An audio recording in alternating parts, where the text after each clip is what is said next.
Bueno, buenas tardes. Quiero empezar a grabar este mensaje, eh, la palabra que el Señor está moviendo en mi corazón desde hace algunos días,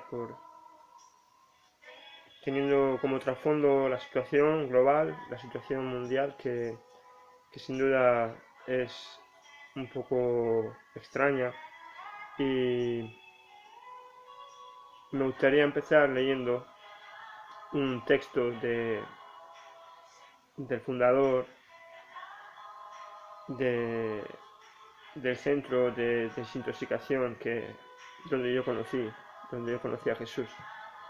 Eh, Dice así: en un mundo lleno de egoísmo, odio y humanismo, no es difícil distinguir quiénes son los verdaderos cristianos. Hay un cambio radical en los corazones de los que quieren andar con Jesús, que humanamente es imposible de entender. Es en realidad un milagro que la gracia de Dios ha hecho. El mundo busca paz sin Cristo, pero los cristianos de corazón ya tienen la paz de Cristo. La única manera por la que el mundo puede cambiar es por medio de su sacrificio, y es necesario que los que en realidad hemos experimentado ese cambio nos esforcemos por darlo a conocer. Por esto nos costará lágrimas y mucha entrega, aunque está claro que las lágrimas de amor derramadas hace 2000 años a los pies de Cristo por aquella ex-prostituta son las mismas que hoy producen semillas de fe y pureza en los corazones de los que de verdad quieren ser cambiados. Cada lágrima salada,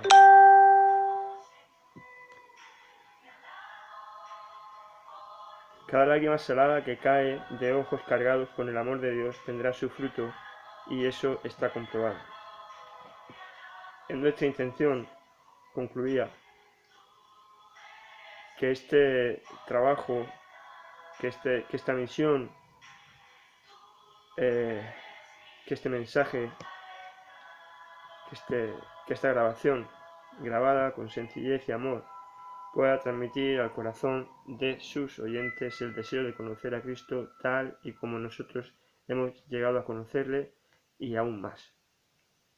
Que cada texto, que cada mensaje, que cada palabra, que cada oración, testimonio o alabanza que sale de nuestro corazón tenga también su fruto. Y terminaba diciendo: el mundo sí puede ser cambiado. Esto es un poco la introducción, preludio, como os he dicho al principio, teniendo como trasfondo la situación actual, global, del planeta, que es extremadamente delicada y que de repente nos ha sorprendido ver como en un momento todo lo que hasta el momento parecía normal, todo lo que hasta el momento parecía conseguido, se ve, eh, se ve tocado, se ve sacudido, eh, y de lo que parecía que, que ya casi no tenía importancia porque se había vuelto rutinario y, y muy común, vuelve a adquirir valor en este día, en este tiempo. Hoy en día la gente, la sociedad está dañada como consecuencia de la decisión de un hombre hace muchísimos años en el huerto del Edén, y todo esto que está aconteciendo hoy, este virus letal que se ha levantado, es una consecuencia de aquella decisión de rebeldía, de aquella decisión de rechazo, de aquella decisión de no querer tener en cuenta a Dios, de no obedecer, de no buscar o tener lo que Dios había prometido, esa relación cercana, esa amistad. Eh, la única condición que el hombre debía tener en ese momento, y a la cual yo creo que esto tiene que ayudar a que se vuelva de nuevo hoy, es esa actitud de obediencia, esa actitud de subordinación, esa actitud de sometimiento, por cuanto Dios es Dios y nosotros solamente somos unos hombres, somos su creación. Como decía, quería compartir algo, eh, decir que hay, yo estoy en el intento ya bastante tiempo, porque realmente ayer me invitaron y ya también había en mi corazón había un deseo profundo de empezar a hacer algo así, ¿no? Hace tiempo también, algunos meses, algunas semanas, tal vez algún mes, me, me creé mi canal de YouTube al cual te quiero invitar, te quiero proponer que te suscribas si encuentras sentido, encuentras edificación en todo lo que a través de este mensaje hoy, primero, puedas recibir. Y respondiendo a todo esto, también comentar que esto como consecuencia de todo este movimiento global que hay por el confinamiento, por las restricciones que hay por parte del gobierno a que no salgamos, a que estemos en casa, que permanezcamos guardados, que evitemos los contagios, que evitemos las salidas innecesarias. Nosotros desde hace un tiempo, todos los martes veníamos abriendo nuestra casa para hacer reuniones y recibíamos a gente, ¿no? Eh, Hermanos, hermanas de nuestra iglesia que querían acompañarnos, ¿no? En ese tiempo y que para nosotros estaba siendo, estaba siendo de gran bendición. Eh, Era una oportunidad para poder servir a nuestros hermanos, era una oportunidad para poder edificarnos mutuamente, era una oportunidad para estar conectados con Dios, con su presencia, de tener nuestro tiempo de oración, tener nuestro tiempo de alabanza, tener nuestro tiempo de lectura de la Biblia y también ese tiempo, ¿no? En el que cada uno pues exponía sus dudas, exponía sus flaquezas, sus incertidumbres y entre unos y otros pues nos ayudábamos, nos hemos estado ayudando, nos hemos estado consolando, nos hemos estado mm, apuntando, ¿no? Mutuamente a la dirección que entendíamos mejor para que cada uno recibiera las respuestas que necesitaba para su vida. Y el tema de hoy que me gustaría tratar como respuesta a todo esto que está aconteciendo últimamente está en el libro de Tito. Y para ubicarnos un poco sobre quién era Tito, Tito era un griego, de origen griego, de padre y madre griegos, era un seguidor de Jesús y era un colaborador confiable, una persona en la que el apóstol Pablo confiaba y a quien ayudó en varias ocasiones delicadas, como por ejemplo la ocasión que nos narra, eh, especialmente, aunque se menciona también en el libro de Hechos, en Gálatas 2, desde el versículo 1 en adelante, cuando hubo esa división entre los que querían guardar la doctrina de Jesús y la doctrina judaica, la doctrina de la Torá, la doctrina de los mandamientos mosaicos. Y, y dice que algo así como que acontecido pasados 14 años, subió Pablo con Tito a Jerusalén para tratar este asunto, ¿no?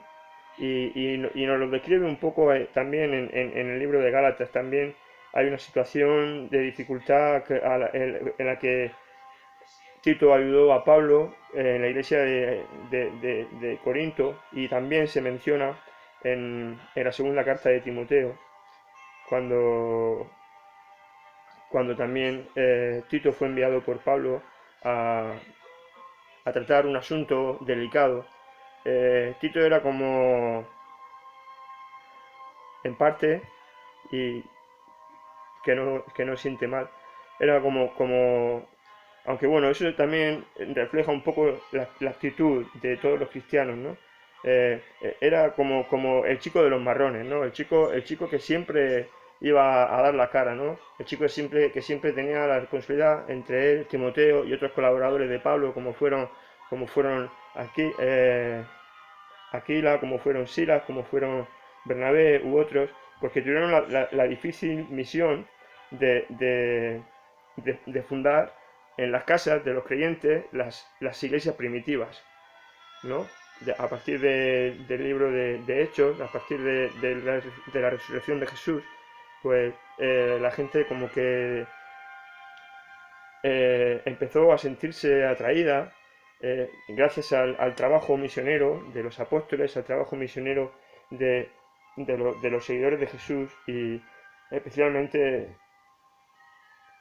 lo que vamos a resaltar hoy, ¿no? Especialmente al apóstol Pablo y que de hecho es el autor de casi la mitad del Nuevo Testamento. Y la carta a Tito fue mandada por Pablo a este con, con la difícil tarea, aunque mandándole la difícil misión de reordenar la iglesia que estaba en Creta. Y por ubicarnos un poco también, la fama, la cultura cretense era archiconocida en el antiguo mundo. Tenían fama de ser infames traidores, tenían fama de ser mercenarios que se vendían al mejor postor, no tenían un bando definido, sino que quien mejor les pagase, ahí con eso se alineaban y con eso iban a guerrear, con eso se iban a pelear. Eran también conocidos como mentirosos. De hecho, la palabra griega cretiso significa ser de Creta, ser cretense, y también traduce la palabra mentiroso. O sea, cretense es igual a mentiroso. Es la cualidad principal o el atributo principal con el que se reseñaba, ¿no? Esta población, esta ciudad, esta gente. Y decíamos, ¿no? que esta carta, aunque no hay muchos datos, se cree que fue enviada por Pablo a Tito justo antes de la última y definitiva encarcelamiento que sufrió el apóstol Pablo, y lo que daría paso a su posterior martirio. ¿Y por qué el propósito? ¿Por qué la idea de elegir esta carta? Como os he dicho también al principio, estamos viviendo un tiempo de convulsión, estamos viviendo un tiempo de mucha zozobra, de mucho caos. Y me parecía un poco el panorama, ¿no? Me parecía un poco el trasfondo con el que tuvo que lidiar Tito en aquel tiempo, en la iglesia de Creta. De hecho, dice en el capítulo 1, versículo 5, estamos en el libro de Tito, evidentemente, dice: por esta causa te dejé en Creta para que corrigieses lo deficiente y establecieses ancianos en cada ciudad, así como yo te mandé. Entonces, fijaros, de repente, como que me suena mucho al tiempo actual. Estamos viviendo un tiempo en el que parece que la voz de Dios nos quisiera gritar: volveos a mí, volveos a lo primordial, al principio, a lo que fue entonces, volveos a guardar la unidad de la familia, volveos al cuidado de vuestros hijos, volveos a reordenar las prioridades que hay en este mundo que se ve inmerso en una vorágine de actividades, en una vorágine de movimientos que no, últimamente como que hemos perdido el sentido de las cosas importantes, ¿no? Y en ese sentido quería un poco hablar sobre esto, ¿no? Por- Porque lo que me parece que deberíamos recuperar en este tiempo, primeramente, es el volver a tener la dirección de Dios, el volver a escuchar la voz de Dios. ¿Qué Dios quiere que hagamos? ¿Qué Dios quiere que seamos? ¿Cómo quiere Dios que nosotros nos desenvolvamos en la vida? Y parte de esta responsabilidad es la de los cristianos.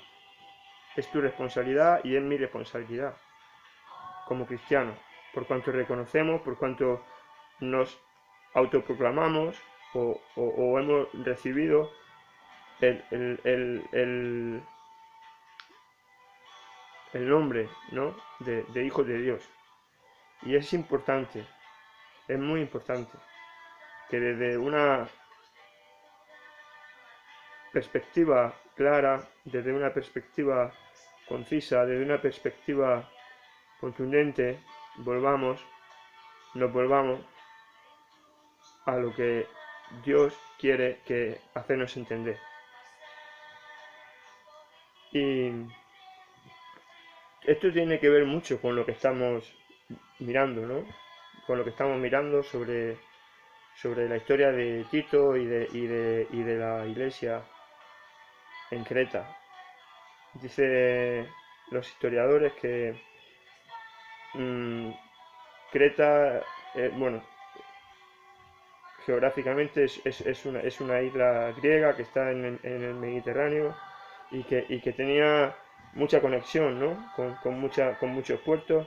Por eso, esa fue la razón por la que Pablo, seguramente, entiendo, que fue la razón por la que Pablo vio como un punto de misión de referencia para la iglesia.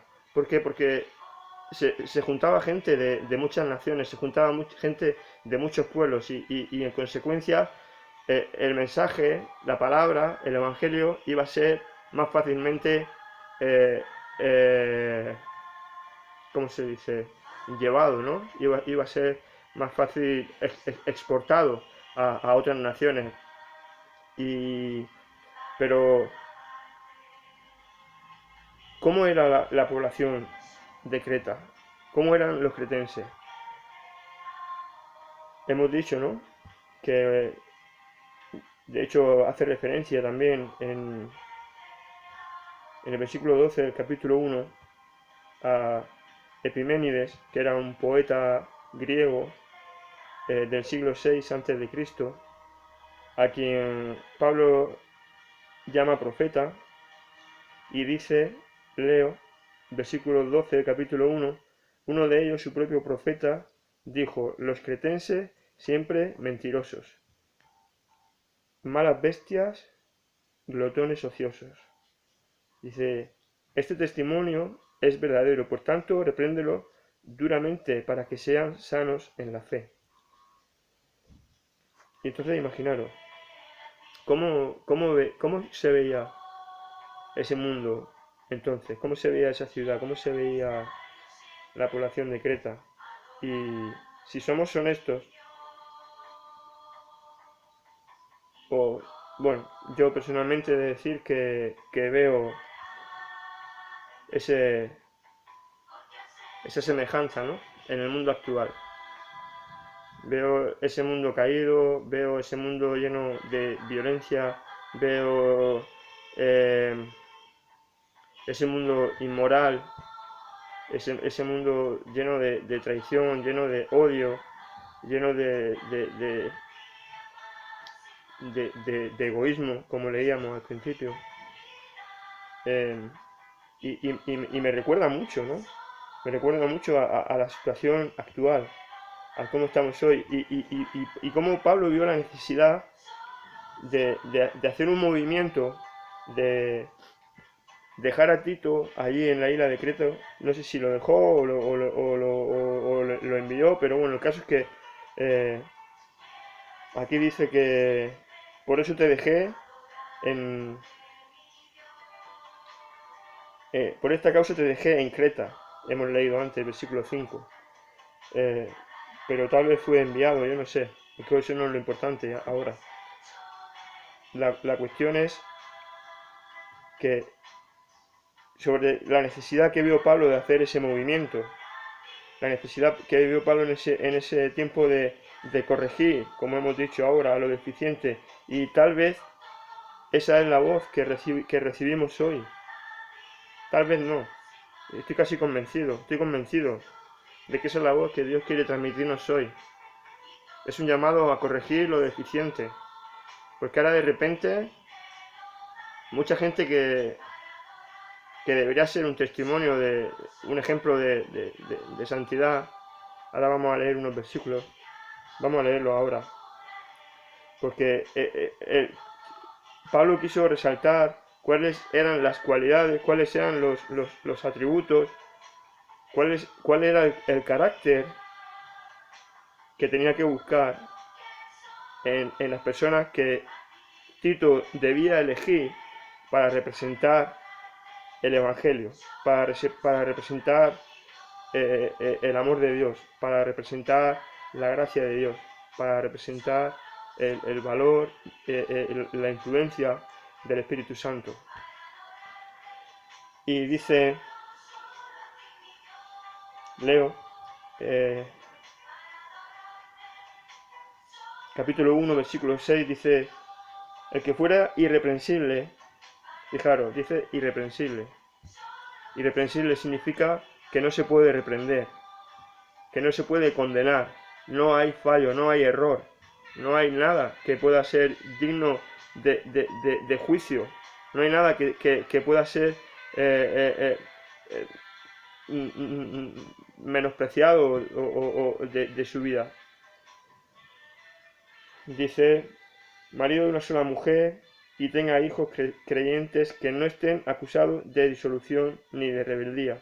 Porque es necesario que el obispo, es necesario que el creyente, es necesario que el cristiano tenga estas cualidades, que sea irreprensible, repetimos, igual que en el versículo 6, como administrador de Dios, no soberbio, no iracundo, no dado al vino, no dado a vicio, no pendenciero, no codicioso de ganancias deshonestas, debe ser hospedador, amante de lo bueno, sobrio, justo, santo, dueño de sí mismo, retenedor de la palabra fiel tal como ha sido enseñada, para que también pueda exhortar con sana enseñanza y convencer a los que contradicen. Para que también pueda exhortar con sana enseñanza y convencer a los que contradicen. Pablo a Tito estaba dándole un ejemplo de cómo debe ser el corazón, cómo debe ser el testimonio, cómo debe ser el carácter de un cristiano.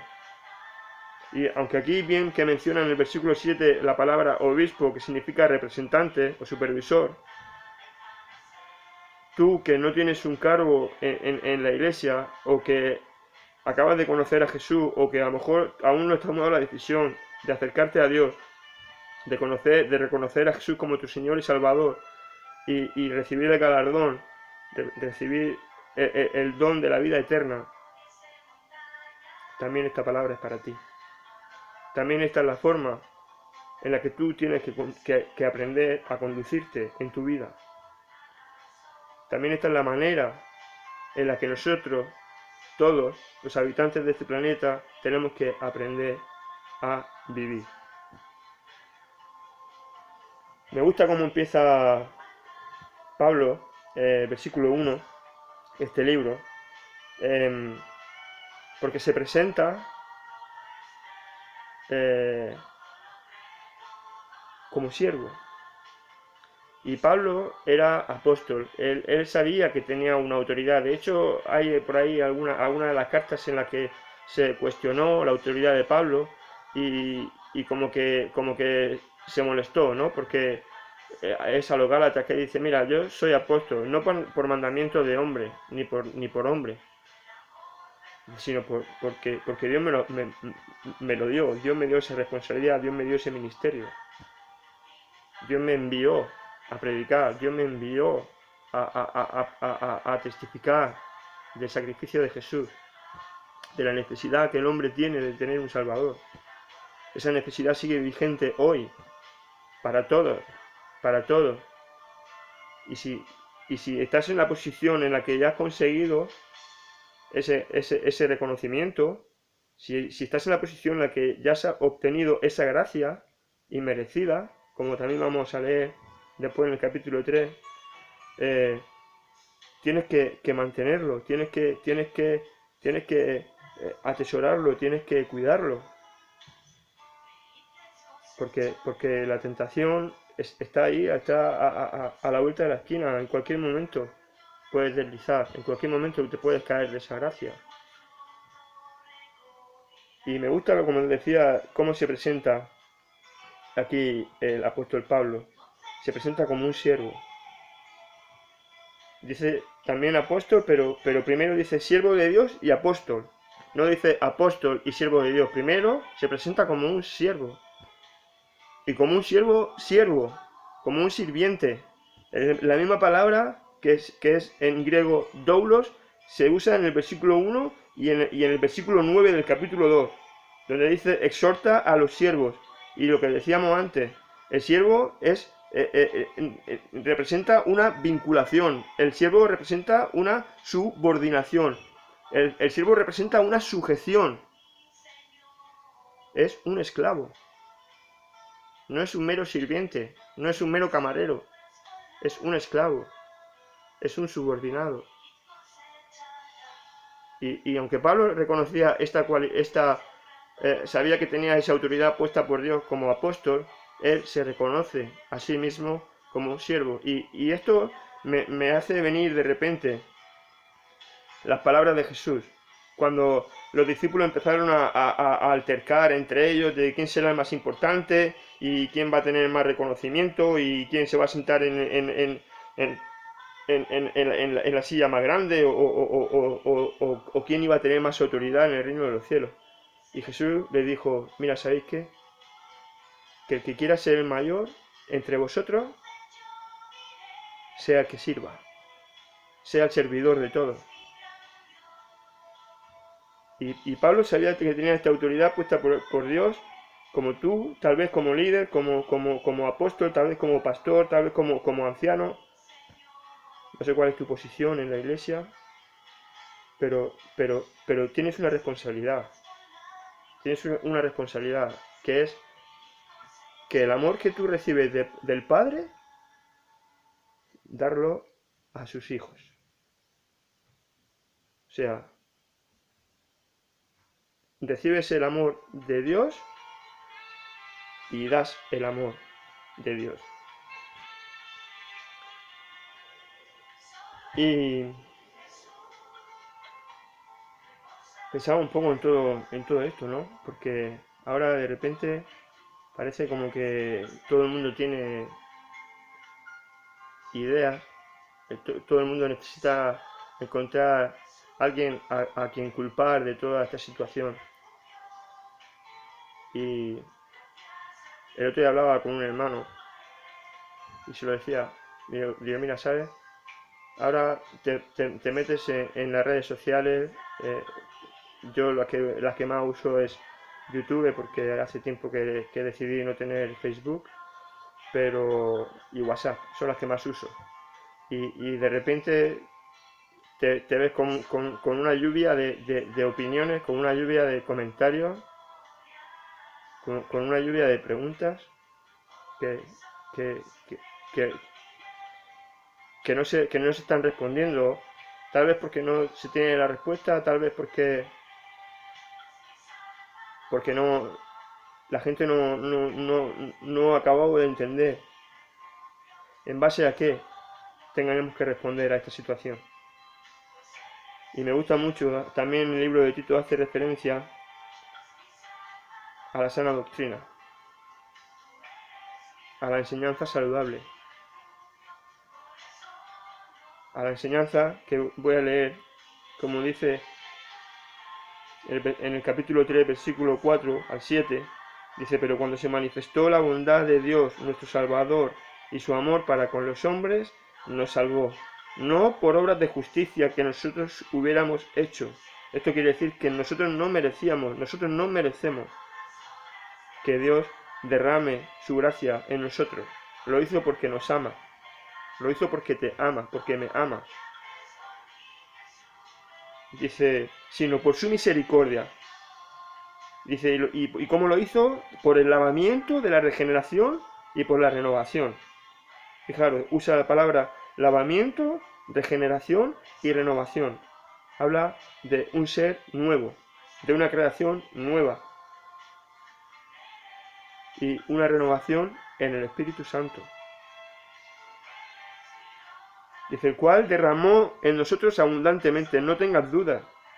Si has recibido al Señor como tu Señor y Salvador, no tengas dudas de que Dios ha derramado en ti el Espíritu Santo, que eres portador, que eres casa, eres morada del Espíritu Santo, y que habita en ti de una manera abundante, como dice el versículo 6, el cual derramó en nosotros abundantemente. No dice un poco, dice abundantemente. Por Jesucristo nuestro Salvador, para que, habiendo sido justificados por su gracia, viniésemos a ser herederos conforme a la esperanza de la vida eterna. Esa es la enseñanza sana. Esa es la doctrina saludable que tenemos que defender. Esa es la doctrina sana que tenemos que proclamar. Esa es la doctrina sana que tenemos que testificar. La esperanza de la vida eterna.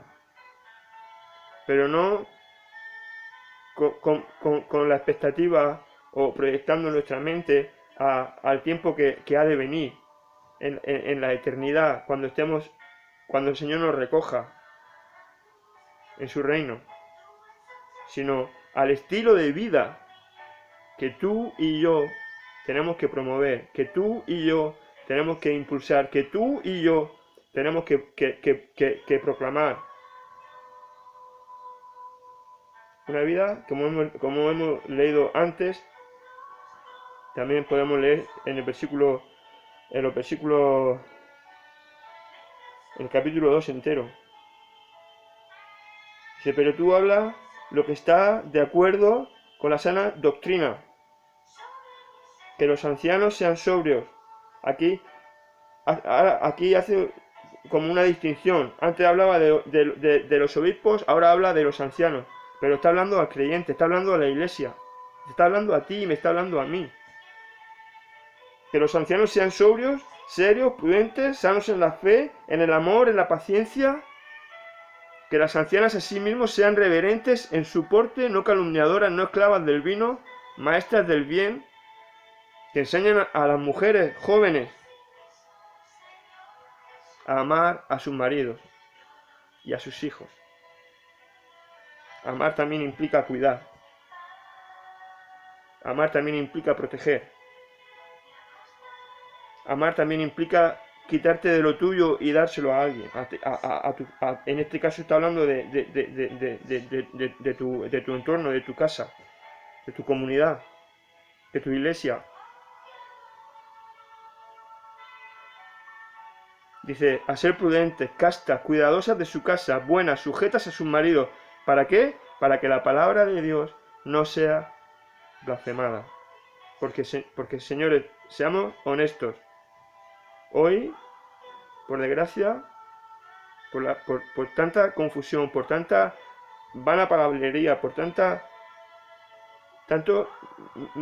mensajes mal enfocados, mal dirigidos, se ha generado una confusión, incluso entre la Iglesia,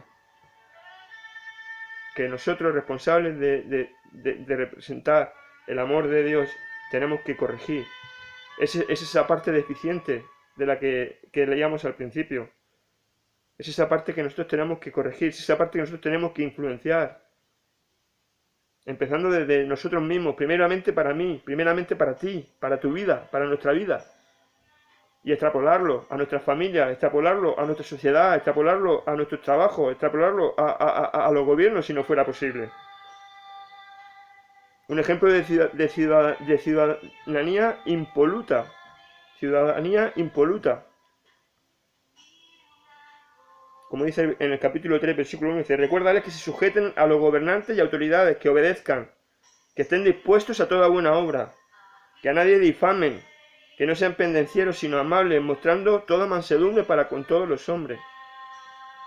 Y luego dice en el versículo 3, algo para que tengamos nosotros en cuenta, que recordemos siempre, que nunca se nos olvide, que nosotros en un tiempo también hemos sido insensatos, rebeldes, extraviados, esclavos de concupiscencia, de deleites perversos y diversos, viviendo en malicia y en envidia, aborrecibles y aborreciéndonos unos a otros. Y ese éramos tú y ese era yo. Esos éramos tú y yo hace un tiempo. Y lo que ha marcado, lo que ha cambiado es haber recibido el amor de Dios en nuestra vida a través del sacrificio de Jesús. Lo que ha cambiado es que hemos sido lavados con la sangre del Cordero. Lo que ha cambiado es que Dios se hizo hombre para que tú y yo tuviéramos una esperanza de vida eterna, como hemos leído en el versículo 1, capítulo 1, y en el capítulo 3, versículo 7. Fijaros cómo empieza y cómo termina el libro. En la esperanza de la vida eterna, y el versículo 7 del capítulo 3, a la esperanza de la vida eterna. ¿Qué estamos proyectando tú y yo, querido? ¿Qué estamos haciendo con la gracia que hemos recibido? ¿Ahora qué? Ahora no tenemos respuestas para dirigir a la gente por lo que está pasando. A lo mejor no es tanto encontrar una respuesta, simplemente ayudar a la gente a marcarle el camino, la dirección en la que tienen que mirar. Acercar a la gente a los pies de Jesús. ¿Qué estamos haciendo? Porque ahora, como decía antes, de todo lo que leo, de todo lo que veo en las redes sociales, de todo con lo que nos están bombardeando, y parece como que unos a otros nos echamos la culpa por esto, por aquello, otros le echan la culpa a Dios. No, hermano, hermana, no. Esa no es la cuestión. Nosotros no estamos llamados a juzgar, nosotros no estamos llamados a condenar. Sí a corregir, pero no a desechar a esas personas a las que Dios ama. No estamos llamados a enzarzarnos en una discusión de si yo hago lo correcto, tú haces lo correcto, o tú deberías hacer, porque yo pienso que... Eso es lo que... Así vivían los cretenses. Porque querían mezclar su cultura griega con la cultura, con la nueva religión, con la nueva fe en Jesús, en el Rey, en Dios Todopoderoso. Los atributos de Dios, ¿cómo son? ¿Cuáles son? Nuestro Dios es fiel, es verdadero. Nuestro Dios es misericordioso. Nuestro Dios es santo. Y esta gente, los cretenses, tenían la influencia del dios Zeus, que era todo lo contrario. Y como que querían mezclarlo. Y tenían una idea, un concepto de iglesia, un concepto de religión fatal. Muy difuminada, muy opacada, muy tapada. No se puede Dios es Dios y no hay otro como Él. Y no podemos condimentarlo, no podemos ponerle nuestras opiniones, nuestros pensamientos. Pues qué tal si mejor te paras a escuchar lo que Dios te quiere decir, en puesto de decirle tú a Él lo que tiene que hacer.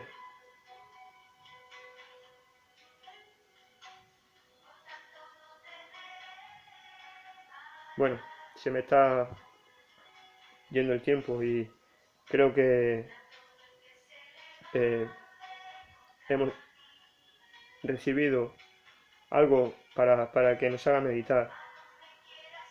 Y como siempre, cuando tengo la oportunidad de compartir algo, siempre se me pasan cosas o- o no digo todo lo que tenía en mi corazón porque en el momento no, no me sale y a lo mejor luego en mis notas pues tal vez me daré cuenta de que se quedó alguna nota o algún pensamiento por ahí escondido que al final no compartí, pero creo que tenemos una buena meditación, tenemos una buena reflexión respecto de, primero, qué estamos haciendo con nuestra vida, a dónde mira, hacia dónde camina. Y lo segundo y más importante, para ti, cristiano, para ti, cristiana, ¿cuáles son los valores que representas? ¿Están fundados en tus ídolos? ¿Están fundados en tus deseos, en tu concupiscencia? A veces estamos tan llenos de nuestra plática, a veces estamos tan llenos de nuestras palabras que se nos olvida que tenemos que escuchar a Dios. Se nos olvida que tenemos que escuchar a Dios. Se nos ha olvidado que tenemos que escuchar a Dios. Y mi consejo, mi deseo es que esto te haga meditar y que desde hoy para siempre, si no conoces a Jesús, entrégale tu vida. Y ojalá esto te sirva para hacerlo. Y si lo conoces, párate, cállate y escucha. Que Dios te bendiga. Un abrazo. Adiós.